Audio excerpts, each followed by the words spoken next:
If you examine the highlighted exponential equation on the left-hand side, 2 to the third equals 8, you're probably very comfortable with that.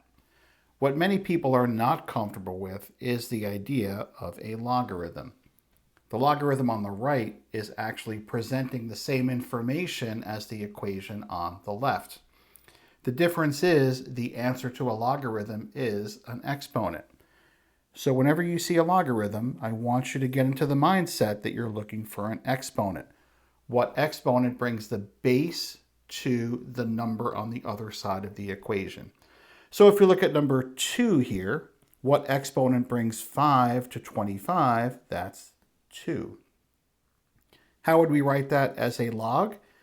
We would say log base 5 of 25 equals 2. We'll do more of these down below, but I want you to get into the mindset that the answer to a logarithm is an exponent. Let's go down below. So we just converted this equation here. Log base 5 of 25 is 2. Here, the log base 7 of 1 equals 0. And here, the log base 4 of 1/4 is -1.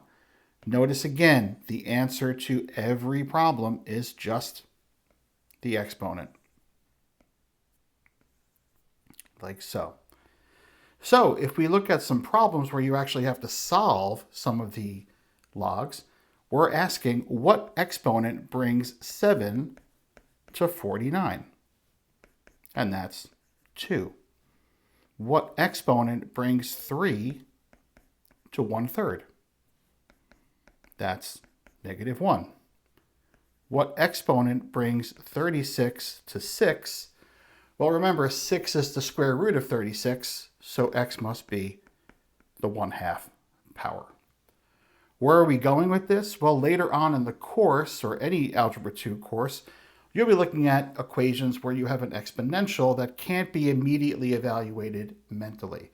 So we will use logarithms to rewrite the equation and to solve for x. We'll have more on that in a follow-up video. Thanks for watching, and put any questions you have in the comments.